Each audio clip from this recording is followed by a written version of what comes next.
नमस्कार मैत्रिणींनो, हीच ती वेळ आहे आता बदल करण्याची. काय आणि कशात हे आता आपण पुढे व्हिडिओमध्येच पाहूयात.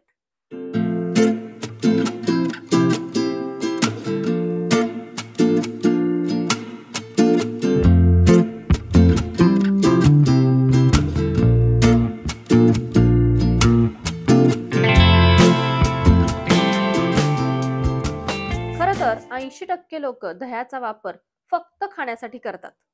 पण असं न करता इतर प्रकारेही आपण ते वापरायला हवं. जसं की आताच पहा ना, थंडीचे दिवस आहेत आणि थंडीमध्ये आपली त्वचा खूप रुक्ष होते. मग आपण त्यावर महागड्या क्रीम लावतो. पण असं न करता दही आणि त्यामध्ये थोडीशी कोरफड पावडर मिक्स केली ना, तर यापेक्षा उत्तम फेस पॅक नाही. उन्हाळ्यात मी डायरेक्ट कोरफडीचं पान कट करून ताजी कोरफड चेहऱ्यावर लावते. कारण उन्हाळ्याच्या दिवसात कसं थंड असं काहीतरी चेहऱ्याला लावलं की बरं वाटतं. पण थंडीत मात्र यामध्ये थोडासा बदल करावा लागतो. कारण थंडीच्या दिवसात कोरफड ऑलरेडी खूप थंड असते आणि अशी थंड कोरफड चेहऱ्यावर लावायची म्हटल्यावर अजून चेहरा थंड होतो. मग त्यामुळे सध्या मी आता कोरफडीची पावडर चेहऱ्यावरती अप्लाय करते, ज्यामुळे खूप छानही वाटतं आणि एकदम असं थंड असं चेहऱ्याला वाटत नाही. तशाच केसांच्या सुद्धा भरपूर समस्या कोरफडीच्या नियमित वापरानं कमी होतात. जसं की केस गळत नाहीत, कोंडा दूर होतो, केस मऊ होतात आणि त्याला वेगळीच चमक येते. पण थंडीत अशी ताजी कोरफड जर डोक्याला लावली तर डोकं फार थंड होतं आणि सर्दी खोकला झालाच म्हणून समजा. त्यामुळे इथे देखील मी कोरफडीची पावडरच वापरते. नेहमीच मी केस धुण्यासाठी जी शिकेकाई शिजवते, त्यामध्येच थोडीशी कोरफडीची पावडर देखील मिक्स करते आणि ते मिश्रण व्यवस्थित उकळवून घेते. यामध्ये मी शिकेकाई पावडर, कोरफड पावडर आणि संत्र्याची साल टाकलेली आहे. हे मिश्रण केसांच्या सगळ्या समस्या दूर करण्यासाठी फार उपयोगी आहे आणि तुम्ही माझ्या आधीच्या व्हिडिओमध्ये सुद्धा पाहिलं असेल, की मी असंच सोल्युशन तयार करते आणि ज्याने केस धुते. त्यामुळे पहा माझे केस विरळ जरी असले ना, तरी त्याला वेगळी अशी एक चमक आहे आणि ते हेल्दी सुद्धा आहेत. बरं, आता मी तुम्हाला कोरफड पावडरविषयी एवढं सांगते आहे, तर तुम्हालाही प्रश्न पडला असेल, की ही पावडर कुठे मिळणार किंवा कोणती वापरायची?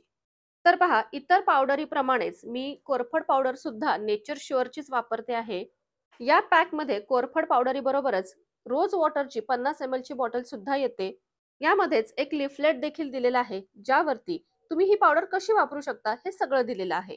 फेस पॅकसाठी दह्याऐवजी तुम्ही रोज वॉटर सुद्धा वापरू शकता. आणि ही पावडर प्युअर आहे हे सांगणारं सर्टिफिकेट या बॉक्समध्ये तर दिलेलंच आहे. थंडीत मला या पावडरचा फार उपयोग होतोय. जसं मी आधी सांगितलं त्याप्रमाणे ताजी कोरफड डायरेक्ट एवढी थंड लावणं शक्य होत नाही. त्यामुळे आता मी प्रत्येक वेळी या कोरफड पावडरीचाच वापर करते. तुम्हाला हे नेचर शुअरची ही एलोवेरा लीफ पावडर खरेदी करायची असेल तर याची लिंक डिस्क्रिप्शन बॉक्समध्ये दिलेली आहे. बरं, आता सध्या थंडीमध्ये मी ब्रेकफास्टमध्ये सुद्धा खूप बदल केलेले आहेत. थंडीच्या दिवसात एकतर खूप भूक लागते आणि तसाच पौष्टिक ब्रेकफास्ट सुद्धा आपल्याला मिळायला हवा. तर पहा, हे आता थोडेसेच लाडू राहिलेत. हे आहेत हळीवाचे लाडू. थंडीमध्ये एकतर आपल्याला खूप एनर्जी लागते आणि हळीव हे तर सुपर फूड आहे. यामध्ये लोह आहे, फायबर, व्हिटॅमिन सी, ए, ई आणि प्रथिनं देखील असतात. थंडीमध्ये जास्त भूक लागते, त्यामुळे आपल्याकडून जास्त खाल्लं जातं आणि वजन जास्त वाढतं. पण आपल्या खाण्यामध्ये या थंडीच्या दिवसात हळीव जर असेल ना, तर आपलं वजन नियंत्रणात राहतं. मग हे हळीव रोज खाता यावेत, यासाठी एक सोपी अशी रेसिपी मी तुमच्याबरोबर शेअर करणार आहे. तर इथे ओलं खोबरं मी मिक्सरमध्ये बारीक करून घेतलेलं आहे. त्याचा एक लेयर या बाउलमध्ये मी खाली दिला. त्यावरती थोडेसे हळीव टाकले, म्हणजे हळीवाचा एक लेयर. पुन्हा त्यावरती असा ओल्या खोबऱ्याचा एक लेयर द्यायचा. त्यावरती पुन्हा एक हळीवाचा लेयर द्यायचा. म्हणजे जेवढं हळीव आणि खोबरं आहे त्यांचे असे लेयर द्यायचे. हे हळीव आपलं सब्जाचं बी कसं असतं तसं असतं आणि या ओल्या खोबऱ्यामध्ये पाणी असतं. तर काय होतं, हे हळीव या पाण्यामुळे छानपैकी फुगतं. मग त्यासाठी हे एक 2 ते 3 तासांसाठी हे लेयर्स असे झाकून ठेवायचे. 2 ते 3 तासानंतर यामध्ये असणारं जे हळीव असतं ते छान असं फुगतं.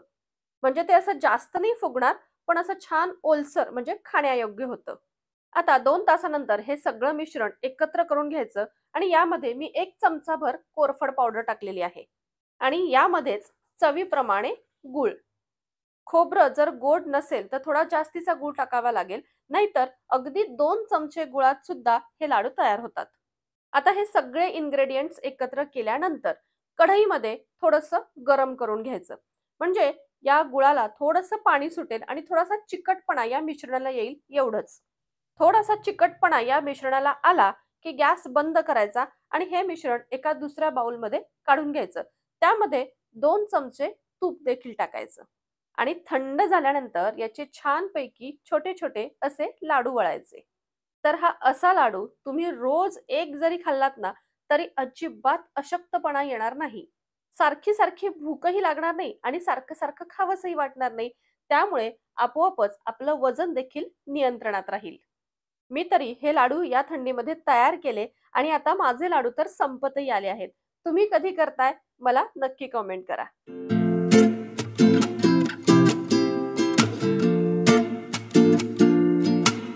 हळीवाची रेसिपी तर पाहिली, पण आता थंडीमध्ये आवर्जून खाल्ल्या जाणाऱ्या हुलग्याची सुद्धा एक रेसिपी बघूयात. हे आहेत हुलगे, ज्याला तुम्ही कदाचित कुळीथ देखील म्हणत असाल. आणि हे हुलगे खरं तर खूप पौष्टिक आहेत आणि थंडीत तर याचा आवर्जून आहारात समावेश करायलाच हवा. तुम्ही याच्या कोणकोणत्या रेसिपीज बनवता मला जरूर कमेंट करा. पण मी मात्र या हुलग्याचं माडगं बनवते आणि दरवर्षी थंडीत अगदी छानपैकी आम्ही सगळे एन्जॉय करतो. तर कसं बनवायचं माडगं मी तुमच्याबरोबर शेअर देखील करणार आहे. पहिल्यांदा हुलगे मंद आचेवर मस्त असे भाजून घ्यायचे. थोडासा लालसर रंग त्याला आला पाहिजे एवढ्या प्रमाणात ते भाजून घ्यायचे. भाजल्यानंतर एका ताटात ओतून घ्यायचे आणि थंड होऊ द्यायचे. थंड झाल्यानंतर मिक्सरला फिरवून घ्यायचे. तुम्ही जर जास्त प्रमाणात याचं पीठ तयार करणार असाल तर आपल्या छोट्या गिरणीवरती देखील तुम्ही दळून आणू शकता. तर पहा, हे मिक्सरला बारीक केल्यानंतर आता मी हे चाळून घेणार आहे, कारण आपल्याला अगदी बारीक पीठ हवं आहे. आता आपण याच पिठाचं माडगं करूयात. तर पहा, मी 2 वाट्या माडगं करणार आहे, तर त्यासाठी 2 वाट्या पाणी घेतलेलं आहे. या पाण्यामध्ये अगदी थोडंसं चवीपुरतं मीठ आणि पाणी थोडंसं गरम होऊन द्यायचं. जास्त उकळी येऊ द्यायची नाही. थोडंसं गरम झालं की यामध्ये फक्त अर्धी वाटी हे हुलग्याचं पीठ ॲड केलं आहे. बरं, हे मिक्स करताना सतत ढवळत राहायचं, गाठी बनवू द्यायच्या नाहीत. हे पीठ व्यवस्थित शिजतंय तोपर्यंत तुमचा जर गूळ चिरलेला नसेल तर व्यवस्थित गूळ देखील चिरून घ्या. पीठ आपलं थोडंसं शिजत आलं की यामध्ये गूळ मिक्स करायचा. आता अर्धी वाटी पिठासाठी अर्धी वाटी गूळ पुरेसा होतो. तुम्हाला जर जास्त गोड हवं असेल तर थोडासा गूळ तुम्ही वाढवू शकता. गूळ व्यवस्थित विरघळवू द्यायचा. पीठ आपलं शिजलं की ते थोडंसं घट्ट होतं. म्हणजे पहा, अशा पद्धतीने कन्सिस्टन्सी झाली की म्हणायचं आपलं हे माडगं रेडी आहे. थंडीच्या दिवसात असं माडगं जर पिलत ना, तर शरीरामध्ये उष्णता देखील वाढते, आपल्याला ताकद मिळते आणि वात किंवा कफ कमी व्हायला मदत होते. ज्यांना सर्दी खोकला होतो ना, त्यांनी तर आवर्जून थंडीच्या दिवसात हे माडगं प्यायलाच हवं. या 2 रेसिपीज ज्या मी आता तुमच्याबरोबर शेअर केल्या, या तुम्ही ब्रेकफास्ट म्हणून नक्कीच घेऊ शकता. आता दुपारच्या जेवणात किंवा रात्रीच्या जेवणात कोणते पदार्थ आपण ॲड करायला हवेत, त्यातल्या काही रेसिपीज देखील मी तुमच्याबरोबर शेअर करणार आहे. त्यातलीच पहिली रेसिपी आणि आवर्जून थंडीच्या दिवसात खाल्ली जाणारी म्हणजे घुटं, जे आपण साल असणाऱ्या उडदाच्या डाळीपासून बनवतो. म्हणजे जी साल काढलेली पांढरी उडदाची डाळ असते, त्यापासून सुद्धा आपण बनवू शकतो. पण त्याला एवढी चव लागत नाही, जेवढी चव या डाळीला लागते. आता ही उडीद डाळ मी थोडीशी भाजून घेतलेली आहे आणि नंतर कुकरला लावणार आहे.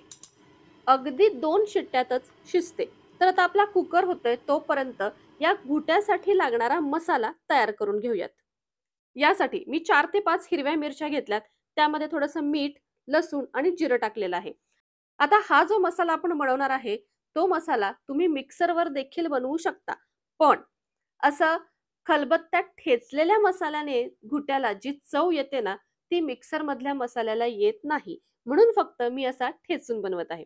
तर यामध्ये थोडीशी कोथिंबीर देखील मी मिक्स केली आणि हे सगळं छानपैकी ठेचून घेतलं.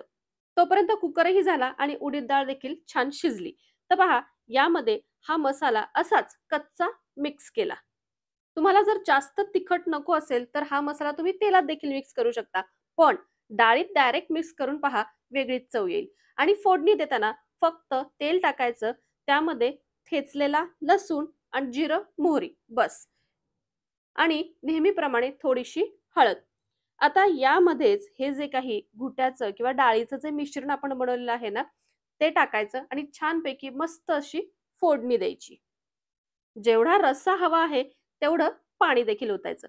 शक्यतो घुटं असं थोडंसं पातळसर म्हणजे आपण सूप जसं पितो ना, तसं ठेवायचं. म्हणजे थंडीच्या दिवसात ते प्यायला देखील भारी मजा येते. आणि याबरोबर मस्त अशी पौष्टिक नाचणीची भाकरी.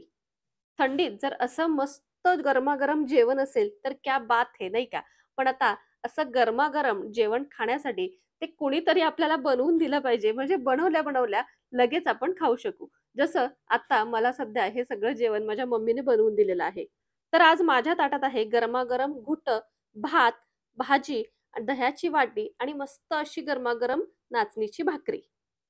आता थंडी आहे त्यामुळे असं डायरेक्ट थोडंसं आंबट दही मी खात नाही. तर त्याला थोडासा गोडपणा येण्यासाठी मी नेचर शुअरची ज्येष्ठमध पावडर ॲड केलेली आहे आणि त्याचमध्ये थोडीशी कोरफड पावडर देखील. आता माझं हे दही अजूनच पौष्टिक झालं. तर पहा असं गरमागरम छान भरलेलं ताट जर असेल, तर क्या बात है! माझी मम्मी आली किंवा मी माहेरी गेले, की मला असं छान भरलेलं ताट मिळतं. बरं, आज मी जेवणातले असे छान पौष्टिक बदल मी तुमच्याबरोबर शेअर केलेले आहेत. तुम्हाला आजचा व्हिडिओ जर आवडला असेल, तर लाईक करा, शेअर करा आणि चॅनलवर नवीन असाल तर सबस्क्राईब जरूर करा. आपण आता भेटू पुन्हा एकदा अशाच नवीनच्या व्हिडिओमध्ये. तोपर्यंत बाय बाय.